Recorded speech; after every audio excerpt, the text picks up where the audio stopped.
پاکستان او افغانستان و د دوی دي لکه ورونه روایات و کلتور و کلچر و ګرد یې ځله یو دي. 45 کاله د دې خلکو مېماني سوې ده. 45 کاله باید په بېعزتي نه واړول سي، که واړول سي په عزت باندې واړول سي، ښه په احترام باندې، ښه په یو ښایسته انداز باندې، یو ښایسته لاره، یو ښایسته طریقه ورته پیدا سي. دې ته یو سوچ کول پکار دي، یو ښایسته لاره چې ملک بالکل ملک د معاشي قتلیامو خواته روان دی. د دې مخنیوی پکار دی او د دې مخنیوی خو ما ورته نشو کولی. د دې مخنیوی به سرکار کوي، د دې مخنیوی به ګورمنټ کوي، د دې ته به یو ښایسته طریقه کار جوړوي. که داسې په کړ د کړو داسې حالات شروع وي، ملک به ډېر د معاشي قتلیامو خواته ولاړ سي. اشرف خان ډېره مننه، تاسو ډېر ښایسته سوال وکړئ. بالکل دا تقریبا 45 کاله کېږي چې د افغانانو ورونه دلې دي. 45 کاله په نورو ملکو کې 15 کاله بعد نشنلټي ورکوي، 10 کاله بعد دا نشنلټي دا کارت سبز دا کارت ورکوي، لیکن دلته د دوی 45 کاله کېږي. دې ته باید نشنلټي ورکول سي، او که چیرې نشنلټي ور نه کول سي باید دې ته ټیم ورکول سي. جایدادونه یې دي، کاروبارونه یې دي، تجارتونه یې دي، د دوی چې کوم حالات دي ډېر په بد حالات کې دي. کور یې دلې دی هاخوا ته اړولی، بچیان یې دلې دی هاخوا ته اړولی، نو ډېر په تکلیف کې دي، ډېر په مشکل کې دي. او پر دروازه چې کوم وخت اړول کېږي، د دوی سره یا موټرسایکل یا یو غوا یا یو پسه یا یو دا سامانونه باید ورسره ایله سي. د سامانونه باید نجن راوګرځول سي.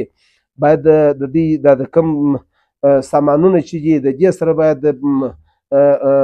سرکار د دې کوم افسران د دې خیال وساتل سي، باید د دوی خپل شی په لاس ورکول سي. او ډېر په بد حالات کې دي، ډېر په پریشاني کې دي. 45 کاله د دې خلکو مېماني سوې ده. 45 کاله باید په بېعزتي نه واړول سي، که واړول سي په عزت باندې واړول سي، ښه په احترام باندې، ښه په یو ښایسته انداز باندې، یو ښایسته لاره، یو ښایسته طریقه ورته پیدا سي. چې هغه ولې پاکستان او افغانستان و د دوی دي لکه ورونه روایات و کلتور و کلچر و ګرد یې ځله یو دي، او دوستۍ سره لري، ښېښۍ سره لري.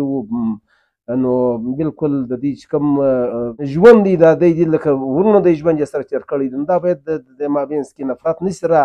او تجارتونه یې دي، کاروبارونه یې دي سره. او دا اوس اویزه اخیستل کېږي د پاکستان چې کوم خلک اویزې اخلي، پخوا یې په 2 ورځې کې ورکوله د افغانستان کنسلګرۍ، اوس د رش د وجې څخه 15 ورځې 20 ورځې میاشت ټیم واخلي.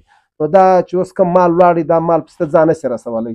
دلته میاشت بعد پسې روان یې مال هلته چاته خالي کوي، او د هغې خوا چې کوم تجاران راځي میاشت 2 3 4 میاشتې لا واخلي چې پاکستان کنسلګرۍ هلته په افغانستان کې و دوی ته اویزه نه وي ورکړې.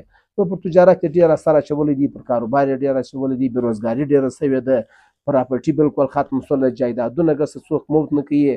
نو ډېره غټه پریشاني یې جوړه کړې ده. دا بینک دا کوم ټکسونه چې جمع کېدله د افغانانو چې کوم تجاران وه کشتم ته، دا پر کشتم باندې دا کوم ملک په کشتم باندې چلېږي، د کشتم په ټکسو باندې چلېږي.